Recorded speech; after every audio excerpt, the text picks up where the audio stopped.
Curtain. I'm sitting here with Vivek Mohammed Magdi. Yes. No. we're doing the fusion version today. He steals your name all the time, by the way. Neither of those words are correct, but I'll take it. I'm sure you didn't catch this, but when we did the sex podcast, we did Sarah Tong's Better in Bed podcast, he introduced himself as Vivek Mohammed. And she probably was like, said your last name correctly, by the way. The one time I'm like, it's okay. You can be yourself today. Where do people find you online, buddy? Just check me out at Funny Vivek, sometimes letter M. You know, if they're taking my username, then it's with the letter M without the letter, whatever. At Funny Vivek. I don't think anyone that's wanted to find you online had any trouble finding you. Yeah, I'm pretty confident at this point. No one's like, where is he? Yeah, unless they completely mistype my name as Mohammed Magdi, then I'm like, I think they'd still get you. I think they could type Mohammed Magdi, Shanghai, and you'd still come up. Basically, like any typo, it results in me. If you're enjoying the podcast, hit subscribe. Oh, by the way, I'm at Andy Curtin on everything. Hit subscribe if you're enjoying the podcast. And we also have a Facebook group now on Facebook. That's usually where you have it, called Ho Ho Hong Kongers. You can check that out. And I am enjoying a pretty delicious coffee from Manna today. With my maca over here. It's, of course, Hong Kong's original vegan coffee. Our phenomenal venue sponsor. Please go check out Manna because they're awesome. They help us out a lot. And we have a Patreon account. Go to patreon.com, HoHoPod. Bonus episodes every Thursday. Lots of fun content. If we get 6 more subscribers, we're upgrading a microphone. You'll notice today, actually, all our mics are going to sound just as good because we're all using the same black foam covers on the mics. Equally terrible. Yeah, it used to be the one pink one. The one pink guy's like, oh, why do I get this one today? So I gotta be careful with that. The one time I did do it, someone pointed. Now, today's guest has been described as an urban vigilante for Hong Kong sustainability. He's a sustainability advisor at the Purpose Business. He's chair at the Living Islands Movement, which is a local group dedicated to the sustainable environment of Hong Kong's outlying islands, and he founded a consultancy helping companies achieve their sustainability goals, and is a man who professes a love for bugs and trees. Dr. Merrin Pearse. Wow, that's an interesting person. I'll have to meet him one day. This guy sounds great. Yeah. Always on paper. Glad we wrote that one well. No, thanks, guys. Looking forward to the chat. Same interests as me and everything. I got to hear what this guy's got to say. So sustainability, we're going straight into it. How do we keep doing what we're doing? Like, as a comedian, I have to sustain my momentum on stage, and that's real tough. So, like, I'm like, I need some help. Like, when I'm losing the crowd, what do I do? Well, sustainability in that respect, I think, is actually knowing when to take time out. Oh, okay. Take the hit, walk off, and go and reassess and go, straight. That didn't work. You know what? That's what I think sustainability is really about, is seeing when you go in the wrong direction and go, ooh, this is not good. So I reckon sustainability in the environment is probably opposite to comedy. Because in comedy, you need to stop recycling material if you want to be sustainable. Gotcha. But recycling, in a way, is finding new life. Terms. Yeah, confused term, because what we're really doing in a way is reusing that material, but just in a different color or shape or form. Yeah. And that's when you can make the impact, rather than thinking that just putting it in the bin, that didn't work and it's going to get recycled. Finding a new life for it. Yeah, it's planning for how you're going to transition. That's really the sustainability angle that I'm excited about, is like, when you know, as soon as you've created something, it's got to end a lifetime. Yeah. What happens to it at that stage? How do you then pull it apart, put it back together in a different way so it's useful? Don't have to throw it all away. You can just keep the parts that may be working or still appropriate. Just use it again with a funny accent, right? I don't know. Yeah. Which accent? I wasn't making fun of your accent. Of course you wouldn't be. We've never done that in our part of the world, have we? That joke didn't land at all. Now, talking about where you come from, you grew up on a dairy farm in New Zealand. Yep, that's where milk comes from a cow, rather than one that comes from oats or other ground up wheat. Yeah. What's your stance on consuming animal products? Are you? Well, I was brought up on a small dairy farm. So besides having the cows there, you would take some leftover milk to the pigs that were underneath the trees. They're eating the plums that are dropping off the plum tree. And you got to know them, and then you said, okay, bye, you're going to piggy. become dinner, or the chicken type of thing. So I think anyone that does eat meat should have had the experience of having to take a life of another creature. Just once, just to understand what someone is doing for them every day. Does it count if I've stomped on a cockroach? I've done those before, so... See, like, Oh, I was thinking. mosquitoes are another challenge for me. It's like, you just kill them without thinking about them, really, Yeah, almost. yeah. Other than, where are you? Bang, gone. Cockroaches, do we want to go to the cockroach story already? Uh-oh. No. Okay, we'll come get back into to that it. one. We'll come back because to that. they are incredible, inspirational animals. Oh, let's do it. I want to hear about it. Let's go straight into It is from Sydney, so it is about being on a flat, and was one of the few times I've lived like the 11th floor of a building, because I'm only a 3-story flat here in Hong Kong, which is strange. Our audience can relate to living in a flat. Yeah, exactly. We can. And being 11 floors up. Yeah. And having cockroaches. And the fun thing was, turned off the light after I'd gone out to sit down and have dinner, and went, oh, hang on, I forgot dinner. Went back into the kitchen, and there's cockroaches running across the table, and you're thinking, no way.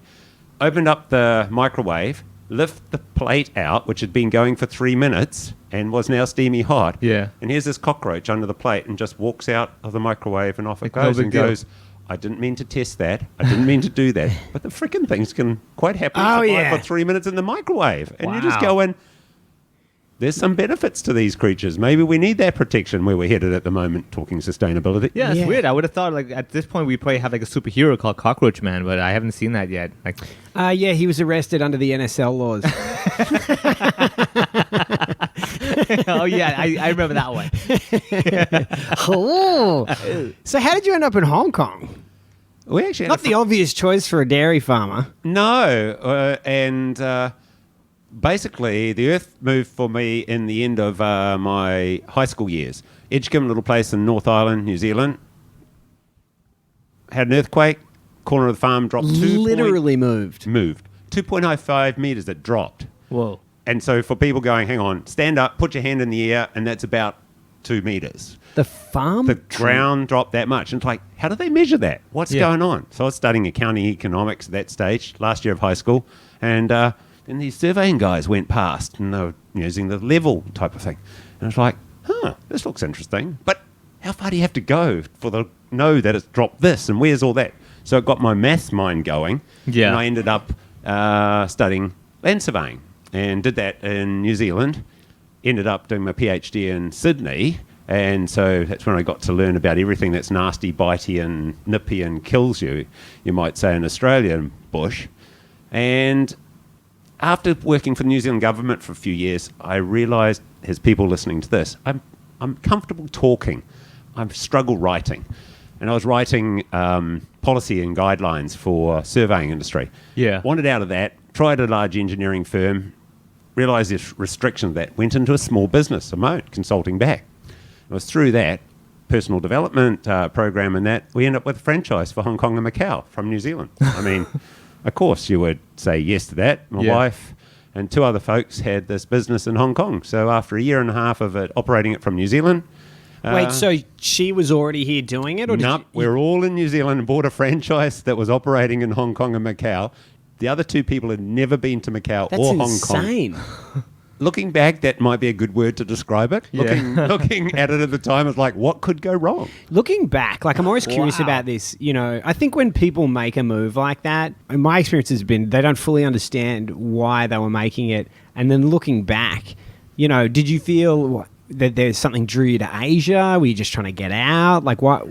Reviewing it now, what do you think was really the catalyst for that move? Yeah, combination of probably all of those things are going on. Yeah, the classic New Zealand Aussie thing is you go to university and then you bugger off to the UK for a few years and then you go back and get a job. Well, I was fortunate or unfortunate enough to get a job straight out of university. So I was watching my other mates. You missed it. I missed it. Yeah. I missed it. And so other mates are all heading off, doing all this fun stuff, and you've got a job. I can't complain too much because that job was flying around in helicopters and cool parts of New Zealand doing survey work with GPS equipment and stuff Okay, like all that. right, yeah, you So didn't it's kind of really like, miss out. okay, they might be on holiday in Abu Dhabi and then they got a month on an oil rig somewhere doing nothing much, but they're getting a lot of money and you kind of get that. Then the opportunity came to kind of, well, actually, we can head off and consider this our OE. Let's take that experience and we had 8 months worth of money basically in the bank account. If it didn't work after that, we knew at month 7 that it was time to start working out plan to get back or Go to the find oil rig, something yeah. else. Yeah, and so that was the driver. Looking back at it, it's like, yeah, maybe learning some Cantonese would have been useful, especially when team building area, to kind of get the final, or having another language rather than English from New Zealand to explain concepts and understand concepts. yeah, and that was part of coming out. We'd been travelling a bit before coming here. Been to places like Vietnam and other Asian countries. So had experienced Asia and were interested in it. My wife had been to Hong Kong for a couple of days before. I'd been here for 2. I love the Australia and New Zealand as like our perception of Asia. We're like, food's pretty good, you know. Yeah, done that. We can eat that. Get on with the people. They rode motorbikes. Yeah, exactly. That's exactly right. Yeah. And they were prepared to have fun most of the time. Yeah. But what I love is you get to places like this, maybe less so Hong Kong, but certainly places like Vietnam, and every day you see something and you're like, what's going on? Well, Hong Kong's that. And It is to an extent, for just sure. an amazing variety because where I live in a rural village, well, where I now live in a rural village, before I lived in a place you could only see the roof of 2 other buildings. And you saying, hang on, you're in Hong Kong? This is in Lantau Island? This is in Lantau. So behind Arc Eden, if people have heard of that outdoor education group, we were living beyond them. And most people don't realise there's a beyond up that valley. We were taking water from the stream because the government water pipe didn't go that far. We were the end of the telephone line, which meant the copper wire for internet just flaked out in every lightning storm because of the surge up the electricity. Man. And I never knew that fluorescent tubes could glow when there's lightning around. And so we learned a lot living in the bush there. And then you jump on the ferry and you come into Hong Kong and you're just going, Yeah, within like 25 minutes, you're like, whoa. exactly. Completely. Lantau's such a strange concept. Like, there's Disneyland. It has Disneyland on it. Yep. It has an airport basically on it. It has some really, I don't want to call them commercial beaches, but very, very busy beaches. But then it's just like the tallest peak in Hong Kong. And then You're it has close. cows. But then, there's I remember I was on the beach there, and what do you call it, a buffalo? Like, what do you call Oh, yeah, it? buffalo. yeah. Probably a buffalo. It could have been a brown cow. Just one or the like other. stumbled onto the beach, and there's people there sunbathing, and this girl's checking her phone and everything. She doesn't realize this cow's about to lick her head. Yeah. And she Well- just looked up and, and I'm like, what is this place? Like, I feel like Hong Kong is a jungle pretending to be a city. Oh, it definitely is. And nature-wise, it is a huge hotspot. It's been really cool over the last couple of years. There's this project called City Nature Challenge, and it uses the app iNaturalist. And basically, cities around the world compete to who can get the most observations, most species, and most participants. Hong Kong comes in second again this year. Wow. I'm going to get the numbers wrong here, but I think it was 3,000 different species were observed. Bugs, trees, fish, that type of thing. It is incredibly jungle-like because we're at that transition between the cooler north and the tropics. You know why someone like myself who lives here did not know that information about Hong Kong coming second for that? It's because it came in second. Nobody cared. Like, you came in second. I don't want to talk about this. mentioned it. Yeah, this is a shame. It is, especially as a Kiwi coming in after Cape Town. It's hard to mention it, but at least because New Zealand and bugs comes in, people think in New Zealand for nature. Yeah. We're way down the list for our cities because we don't have as much variety in such a little. Yeah, you have the Just basic amazing nature mix, part. Yeah. It satisfies the basic amazing. person nature requirement. Now, you've mentioned in another interview that, in the work you've done leading up to now, you've seen some of the best and the worst of sustainability. Where was the worst that you saw? I mean, anywhere in the world. The worst is what you can't see. And as part of this, and I'm talking from its perspective, the worst pollution you come across is in people's minds. And you can't see that, what they're thinking, what think they're right. You go down the beach and you can pick up the brand and know who you go talk to. When you're trying to connect people into the topic, it's like, what's going to get them interested in this? And what's the piece of rubbish that they're holding on to that they think is the right thing? It's like the turtle that got the straw in its nose, right? Yeah. Oh yeah, that photo. Yeah. I mean, that was so funny how, to me, that so represents the world as it is now, is that images have always been important, but now a 30-second video can transform how such a huge proportion of the population feel about straws. Yep. And that's been the fun of what are those triggers to get people to move, and so that's the worst you've seen in working in sustainability. Well, it's the problem of not being able to change someone's thinking about why they might be complaining about something. So like South Lantau, we were trying to have the incinerator next to or on the landfill sites, not on a bit of offshore water where they're building the incinerator here. And you know people who are complaining about the incinerator, and you watch them get on the ferry carrying a plastic bag with a plastic cup that they threw in the rubbish afterwards. And you're going, do you not see that we need that there because of what you're doing here? And it's that misconnection in the loops that becomes interesting. Well, actually, I saw you also mention that when you arrived, you were working with Friends of the Earth Hong Kong. And you mentioned that you realised people weren't aware of the impact of the choices they're making. Yeah, I was surprised. Doing a roadside air pollution project was one of the main things I started with them on. And it was working with corporates. It was a really interesting project because you had 3 different NGOs doing 3 parts of the community. You had Green Power doing the children, WWF doing the general public, and Friends of the Earth was doing the corporates. And we had a program going in teaching This is educating people about roadside pollution. Right. And you're talking to drivers of vehicles, and it was surprising how many of those vehicle drivers didn't realise that there's fumes that come out of the back of a vehicle that actually are bad for health. And you're just going, what part of an engine burning something don't you get that there's going to be smoke coming out the back of it, and we have to put filters in place? So things like that, you go, really? And then you say, well, every time you put a vehicle on the road, you're polluting. And they go, no, we're not. It's like, well, hang on. You've got the emissions that we're thinking of. There's the rubber being worn off the tires. Yeah. There's the brake pads that are wearing down. Those bits of metal and bits of rubber are just going straight in the road, which is straight washing in the gutter, that's going straight out to sea. I mean, I've never thought of that. Did you think Yeah, I mean, I knew about the exhaust, but the rest of the stuff, I'm like, yeah, you're right. The tires, all that stuff. Even when I walk, I shouldn't walk now. You know what? I should just glide. I feel like A man like you, don't you already hover? Me, in my mind, I do. I'm like, Exactly, but rubber shoes or bare feet? oh, okay, I'll keep the rubber shoes. Yeah, if I walk my bare feet, people will be like, yeah, let's not go there. So what would you say are the major choices people are making in Hong Kong that they're unaware of the impact for? Would you say it's packaging?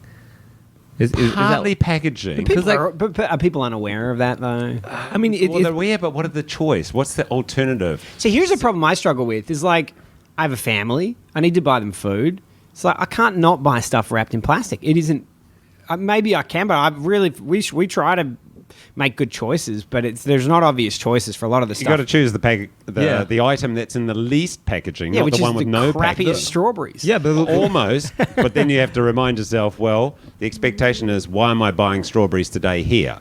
Should I be waiting and not having strawberries, or are they going to be in season here? So it's buying local or something that's kind of in season, so that your food miles, food production issues are a big challenge.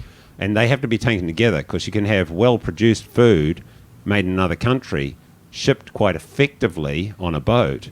But if you're, what was the example? Oh, when the volcano eruption in Iceland or wherever it was a couple of years ago, I realised that the vegetarian sausages at our local cafe were air freighted in. And you're just going, the frickin' sausages, they can stay frozen for decades. Yeah. They don't need high-speed polluting transport. And it's a supply chain challenge that I think here. Everything's available, so we don't think about not having it.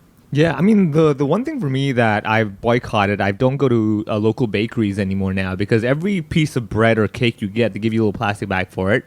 And I just don't understand that concept. Like, why every single piece? Like, they won't put it all in one bag. It has to be every, like, one slice of pound cake, one bag. One little raisin bun, one bag. I'm like, I'm not eating it now. They're like, no, because you don't want to cross-contaminate. I'm like, it's your food. It was your own bakery items. How are you not trusting your own stuff? And so they do that. I think food items is one that we over-package. Yep. Like the fruits at supermarkets. If you see like the Yeah, we were apples talking are just about it, sitting yeah. there. Yeah, if the apples are just sitting over there, you're like, oh, this is not packaged. You know, someone that might touch that. This is like plastic sealed. So I'm going to go with this one. Yeah, because Right. it's perceived that somewhere back along the supply chain, someone wasn't Exactly. dirty, contaminating something, and it's been washed nicely. Yeah. Well, that's interesting because I don't know, again, I haven't been in Hong Kong that long, but like in mainland China, certainly when you go outside of the major cities, whenever you go into a restaurant, you know that the cutlery? You know that the crockery and everything is ready to be used when it has a plastic seal on it. Like they'll seal everything, they'll wash it and seal it. Yep. And it's so funny, I remember doing it one time, there was literally a cockroach inside the seal. But it's just that perception of like, oh, I've broken plastic, it's clean. Yeah. And depending on where you are, that can be offered at like a central washing location. So when you start looking at it, you go, well, the effectiveness of the water use, the energy use, that cleaning all happening at a central place, coming, and then you still got the transport bringing it out, compared to someone with a tap running at the back of a shop, wasting water when we're such a water scarce part of the world here. Are they water scarce in Hong Kong? We import only 70% of our water. But from mainland China? Yeah, we still import it. There's a contract. It's not ours. It's not ours. We Same use country though, right? Yeah, I'm not debating that part. What I'm saying though is, in our region, we flip that around, way more than what we get here in this, and so we're reliant on it somewhere else. Same as the Is that a failure to utilise the water that's here? Because there's a lot of water here. There is and there isn't, because as we know, we're just going into the wet season now. So we've just had how many? 4 or 5 months of practically no rain. That's a lot of water to be stored. And that's the challenge. We don't have the big storage. So we get a bucket load of water coming down the wrong times that we can't keep for the rest of the time in that space. So it just is a good reminder that every time you recycle a sheet of A4 paper, you're actually saving about 10 litres of water. What? Wow. Now that's a number I can wrap my head around. This is why I don't write new material, because I don't want to waste paper. I'm just like, let's avoid that joke. I'm just going to leave it. I'm recycling my material and I'm saving 10 litres of water every joke. You see that drink in your hand? It's because of me. That water for that beer. Exactly. Yeah, exactly. Save the paper. we got. But it's interesting that that is it, because by the time you take in the manufacturing process, the growing process, all of that, it's somewhere between 4 litres of water for a very well recycled piece of paper, right the way up to 15 or so litres for just a really bad factory. So I would like all our audience members who are like in the legal profession, who write these unnecessary long contracts on A4 paper that send to us to review, and then we go back and adjust and reprint and send to us to review again, to really rethink what you're doing to us. Well, we'll take that a little bit further. Why Yeah. does the legal profession have a larger sheet of paper than A4 and call it legal paper? They could just use A4 and save whatever, 10 or 20% across the top. Okay, all right. I'm gonna retire from comedy. You took it over. I feel like No, I'm not doing comedy. I'm just thinking No, but sustainably it's true. here. Yeah. So because that's the thing, like even in Hong Kong, right? When you work with corporate environments over here, basically the idea, because again, it's also a mental thing of like, well, it's not my paper, it's a company's paper, and honestly, nothing brings you more joy than spending someone else's money. When you're in the office and you're printing your own personal stuff on company paper, you're like, this is the best. I'm gonna print some more of this. I don't know why. I just print stuff out and shred it, just for the fun of it. Yeah, because I want to help recycle the environment. I'm like, I just need to look like I'm busy in the office. exactly, yeah. So that's why going to the photocopier is a good thing, isn't Yeah. it? Picking up something, I've done something important. I need another copy of my hands. So how does Hong Kong score for sustainability? In some ways, really well. And I don't know if you're thinking about it. Transportation, condensed living. That's good? That's good, because look at an MTR train.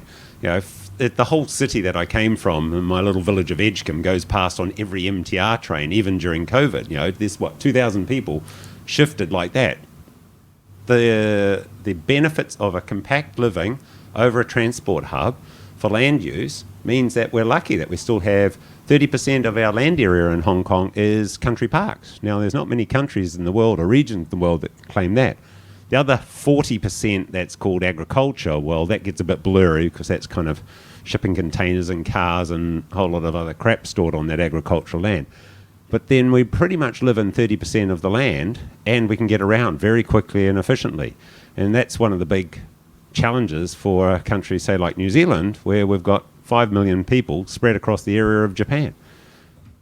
Crazy, So right? that's where we do well. So how do we keep doing that well? Well, the next step is, let's make sure our electricity for that transport is produced effectively. That would be the key thing that we're doing well. Overall, doing a lot better. Stock exchange listing requirements have actually helped the companies that need to report to the stock exchange think about this topic of sustaining a lot more. And so over the last couple of years, they're having to not just write a nice report, but actually write something meaningful and follow up on that. So Who enforces that, though? it's a rule of I'm not a finance side of things. We should better get the other people in that know that side. But basically, when you put in your report, there's got to be sections in the report that state certain things, and they have to say what they're doing. It's comply or explain is the policy. Yeah, maybe it's that the securities exchange just requires them to say it, and then investors are able to look at it. Yep, and that's it. And then the investors can see whether it's happening, and this is where the green finance focused people are going to be following up at those shareholder meetings saying, you said last year and the year before, but we still haven't seen that change. So that's the external pressure coming. Ironically, I mean, like adding that little requirement in the report requires another sheet of paper printed in the report, which is probably going to go against. The good news is they do require less hard copy versions. They're accepting some electronic versions now. Yeah. But yeah, let's say there's plenty of opportunities we know with the Hong Kong government tick boxing service to reduce the number of pieces of paper that have tick boxes on. So that's an area the government could do. That's another thing. Is be this IT. I like to also talk to my bank that I use. They won't. You talk to your bank? No. I don't talk to my bank. He just yells at the window. Hey, money. No, because like again, they'll send you stuff like, do you want to borrow money and everything by paper mail? Oh, really? Oh, yeah. You can turn that off, I think. Good luck. I really tried. I went to the bank. I don't want this stuff. Can't you do it on your internet, like through the internet interface? The e-statements, you got to pay to get a paper copy, but all these, hey, do you want to borrow some money? They'll send you like in your paper mail. I'm like, why? Like, I don't understand. So I believe it was Tom Cotter had this really good joke where he's like, why are you sending me a paper statement to tell me I have less money in my account than the stamp on the statement costs? So it cost them like $2 to send me a statement to say I had less than $2. Yeah, exactly. What's the point of that? So, and that's another thing as well. That a lot of corporate environments, because they kind of weigh in the idea of like, well, we're going to send this out because it's more effective, and they receive it in paper form versus us just sending out an e-statement. Like, how do you see that when the marketing team says, well, we have no choice. This is the only effective way to get this job done? Well, it's again, how are they measuring their effectiveness? And that comes back to how do we measure how we're doing well sustainably. So, what is the measure based on? Is it the number of paper copies returned that they're measuring, not the number of sign-ups based on a bit of communication? Yeah, because if you don't measure it, you can't manage it, right? Exactly. Yeah. And where else, talking about banks, where else in the world have we come up with e-PDF checks? I mean, is this whole concept of we take a paper thing and just make it into an image, and now we're advanced. It's like, hang on a second. No, you haven't changed the system. Yeah. We need the faster payments. We need the easier options, which are coming now in the banking system. But the banking system here is super backwards when it comes to payments. I was in mainland China before, and they are, no questions, so far ahead of the curve. It's just insane. Totally, I'd never take a wallet out in mainland China. It just, everything works straight through the phone. Yeah. Without having to think about it. Well, what about Hong Kong's system for dealing with municipal solid waste? Well, it's super efficient at getting it out of sight. That's what they do. That's so Hong Kong, man. Yeah. It is. And that's what happens. We put it somewhere, and we've got thousands of people. I can't remember the number. Thousands of people sweeping, gathering, moving stuff instantly. Until you look at the recycling bins. It sounds like everyone's emotional well-being. It's the same deal. It's like, we're really good at putting it away. Don't want to deal with it. Don't look under the rug. Exactly. That's like every comedian's biography. It's like, I'm fine. I put it away. I'm on stage. He's okay. Yeah, exactly. Life is good. Enjoy my set. And then you step out around the back door of a place and you notice it all piled up and all the stuff not being dealt with. Yeah. So we don't sort our waste. It goes straight to landfill, basically. Most of our... At all? Well, if it's in the rubbish, the only people that'll sort, and I'm meaning rubbish rather than the recycling bins, in the rubbish, it's only going to be a cleaner that wants to add to their... collection of stuff. Their salary, that'll maybe pull the cans out, the aluminium cans. Otherwise... Does that help? Because they can sell it, It does, yeah. It gives them money. It slightly reduces the volume of waste going to landfill and being transported. But we don't have here what I would have thought for a forward-thinking city with plenty of money to build on infrastructure, what's called a materials recovery facility, which basically is cool gadgets that are magnets and scanners and lights and lasers and things like that that can sort paper from metal, different types of plastic into different colors, and it comes out beautifully sorted, and you still get some rubbish. And that way, we would actually get high-value material to be able to recycle. At the moment, we put it into a 3-color bin. A few poor people on a conveyor belt basically watch stuff go past and try and identify whether something that I'm holding up is clear and is that a number 1 PET or is that a number 7 PLA or too late, it's gone past me. Yeah. So our recycling... Which is what they have now. Yeah. Our Okay. recycling system could be upgraded heaps to make a big difference. And hopefully that's where the government thinking is going, because they've started recently talking about this plastic bottle producer responsibility scheme, which is similar to the glass bottles. I mean, most of our glass bottles are getting collected now because they've set up a good scheme. They all used to just go to landfill. All those wine bottles and beer bottles not being refilled. Is there any scope to go back to the landfill and try to, go back and do this process? Yeah, there's landfall mining is something that's going in. And of It course, sounds like a people fun gig. Yeah, well, just remember that most landfills are actually like entombments, so anything's not degrading in there. They're basically just dry areas that things don't break down. So you can go and find lettuces that are still there 10 years later, and if it's done well. Yeah. But what they're looking in landfill mining is more at the coppers and the gold and the metals in there, rather than the plastics and that, because of the value. There's more gold per square meter in a landfill than a lot of the gold mines. That is unbelievable. All right, I need every Hong Kong person to hear that. I think what you a solved perfect it. way to get Chinese people motivated about recycling. Like every year, There's especially- gold in there. Exactly. It's like Gold in them there hills, lad. Go for it. Yeah, exactly. There's Every gold wedding. in them fills. Yeah. Definitely. Just imagine like the whole wedding process, the banquet. You go on your knees and like serve the tea to the grandmom and all that stuff, and you're like, all right, go get the gold now. Go out there and like you drive to the gold area, digging gold in your wedding outfits and everything. I think that really could solve it. Well, there's quite a few of the old landfill sites that they've been looking for. Where are they? Are they in Hong Kong? The landfill sites? Well, With the you gold? mean the current ones or the old ones? Could I get the Any- precise address, please? I may know someone who might be interested. I in think this. it's in. It's called Cent and Went. We used to have Lent, but that's all different. Northeast Of Hong Kong? Of Hong Kong is the one near. Near the Geo Park. You're part of the Geopark. It is it really? Not quite. It's a little bit back. It's more like the What's up there? Fanling. Oh. Area, and then the other one's over beyond Tuen Mun, the biggest one there, so it's massive. But out there, don't worry, have you heard of Tea Park, which is where they take the sludge left over from the sewage and actually convert that into energy to make electricity. Can you tell us about that? Yeah, when you go to the toilet, it goes down the pipe, it ends up at the sewage system. They put a whole lot of chemicals in there to kill everything, because we only do primary treatment rather than secondary treatment. So it kills all the bugs. All those bugs drop to the bottom of the tank, and then that sludge is collected and taken off out to this new facility out past the electricity power stations at Black Point to this place called Tea Park. And with some of the extra heat, you can go and swim in a nice spa pool there. They have a heated pool from the energy. With the bugs? No, that's the clean water, I hope. That word hang hope on, is really carrying that but whole... hang on, I've just done bugs a disservice then, because not all bugs are bad, remember? Yeah. This is when we need the biologist in the room. You know, how many bugs make up our body? You know, we need a lot of bugs to stay alive. So Yeah. bugs aren't Yeah, bad. I'm not rushing to swim in toilet water, though, to figure that out, though. I'm just stick with the bugs that I have for now. Fair enough. And there's definitely bugs in your toilet water. Yeah. Okay, so you were saying that tea park, right, where the toilet sewage thing is. Yep. I'm just curious, just out of what's more energy efficient, diarrhea or like healthy stool?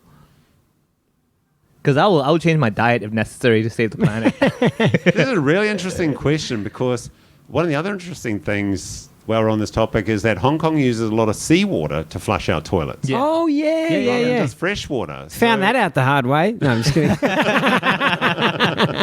When they turned off the pipes at home, you're I was like, this thirsty. is a salty mix. Why was your head there in the first place? I'm thinking. It's like, and so that's kind of good because it saves some fresh water. But then back to your question, our sewage system is designed on a liquid flowing along a pipe. So it has to be broken down into a liquid to get along those pipes. So maybe you can...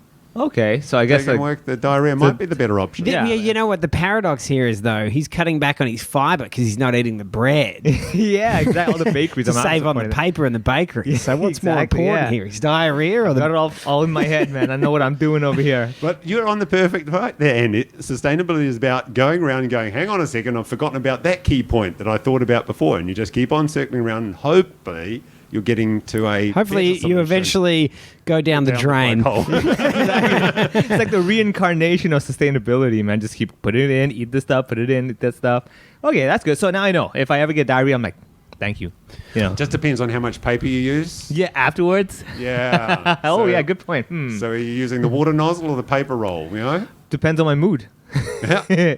What do you hope, what if you could get one billboard out to the people of Hong Kong, what do you hope they know about, their impact? Yeah, that's an interesting question. The impact is just ask the question when you're buying something or when you're purchasing something, is there a better option? And that's the one. Don't take the cheapest option. Is there a better option? And don't go by the immediate price that we pay for something, but what does the overall cost of producing that compared to the price you're paying? And if it seems like a really cheap deal, it probably is not a good one for us all. And that's where you kind of go back along and talk about how do you know whatever we're drinking, where's it come from, how was it packaged? Any of those questions are going to help the supply chain people realize that they've got to change, and that'll get back to the producers. So Hong Kong, we're good at consuming, so let's just make sure we don't only go for price. It might be... Am I right in saying that Hong Kong, because of the nature of the city, it's almost inevitable that it's going to bring in so much of what it consumes? Yeah. That's city living, and anywhere in the world. We haven't cracked it yet. People are starting to try and do a lot more of that. But because we're also on an island, though, it's got to get on a ship mostly, or on a maybe on a train is better. Trains a lot better. Ships are quite good. It's just that most ships can't get to the shop close enough. So you might say we still need trucks and trains. Yeah. Which is my idea of like the MTR. Doesn't it shut at 1 o'clock? The MTR, yeah, around something around that o'clock. Yeah. And then from 1 to 5, why don't we just use that for transporting goods? They might be new goods in and waste out. Great system, well connected, move it around, get the big old vehicles off the road. A nice little fragrant MTR for when you get up in the morning. Yeah, like, damn it, he had diarrhea last night. Pulling out Vivek's diarrhea on the island line again. Exactly. Guys, it's not the MTR that moves the sewage. Okay. We're on the wrong pipe there. I mean, sometimes it smells like it is.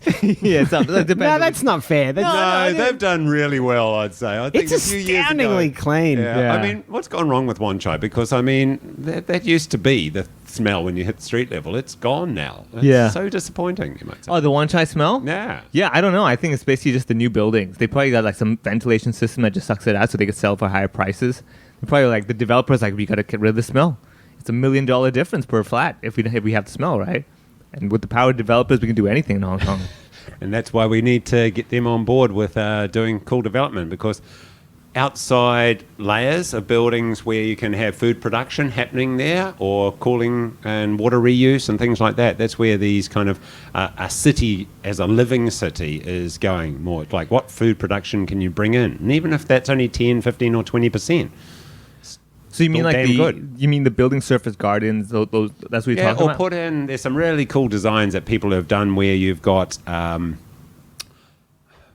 a land surveyor background training, I really find it frustrating that the building footprint stops and just there's no way to get from this 11th floor across to that 11th floor. Imagine if those were walkways that had roofs that were then vegetables growing or things like that. So you could commute between them, walk between them. There's even designs of having bike paths between buildings, going down ramps and things like that. So it's just a different way of looking at land ownership and where community space is and how it's all used.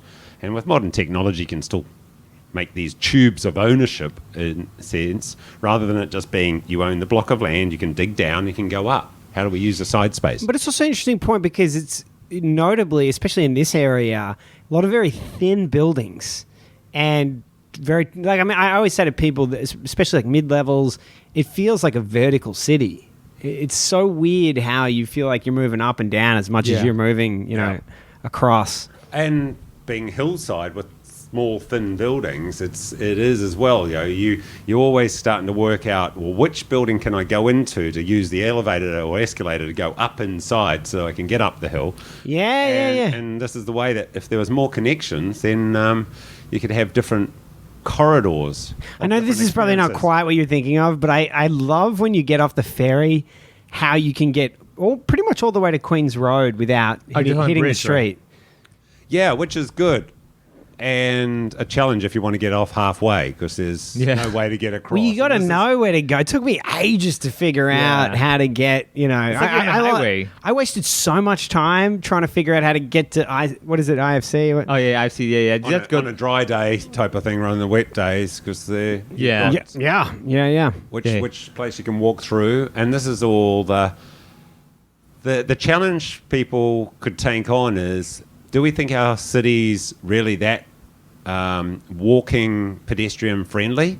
And just put someone in a wheelchair and try and take them for a spin. Imagine you've broken your leg and you've got to push a mate around. Then you'll realise what the hassle is for parents pushing a baby. Oh, yeah, stroller. Man, strollers are terrible around here. Just terrible. There's one lift way over there at an MTR station and one walkway here or that. So we can do a lot better at improving our flow of people at street and above street level. Getting around mid-levels with the stroller is impossible.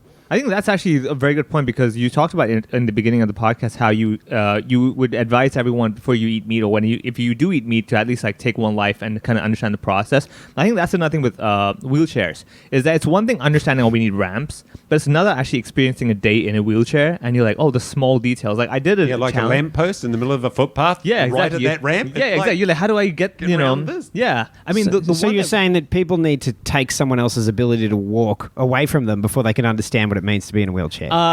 Well, you can borrow it. Exactly. Just Friday night, just set up a few wheelchairs. Exactly. I mean, we're happy to get on. There's definitely a few people around here that need wheelchairs on a Friday night. I'll even let you have the motorized ones. Those are pretty cool, right? Oh, that's a whole different thing because government regulation at the moment, anything electric like that is illegal. Yeah. So this is another thing. Like on some days, I'm looking at the guy zooming past me. I'm like, damn, that guy's got a good.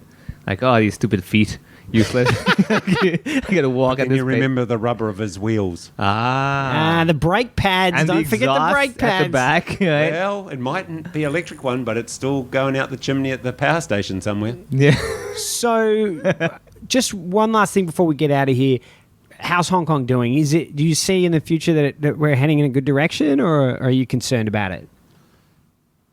It's at the moment lost its buzz in terms of creative thinking, doing the next step. We kind of got comfortable in the kind of buildings we've been doing and the way we're approaching things. And it's just that next round of creativity needs to kick in to really get us back to that forward thinking, trying to do something new, that entrepreneurial spirit that is this place, but for our living environment rather than just money making, you might say. So that's the part that you look around and you just look and going, why aren't there solar panels on the top of this walkway, this roadway? Why is this here? Why aren't we building accommodation above roadways more? Why are we wasting space in this area? So is just that next step back and go, we went from a grid development, like you see out at like Sha Tin or that along the river there, go away from the grid development, go back into something that fits and moves with nature and incorporates it so people can get around, and then we'll be off as another exciting place to live because a lot of the buildings that are being built at the moment,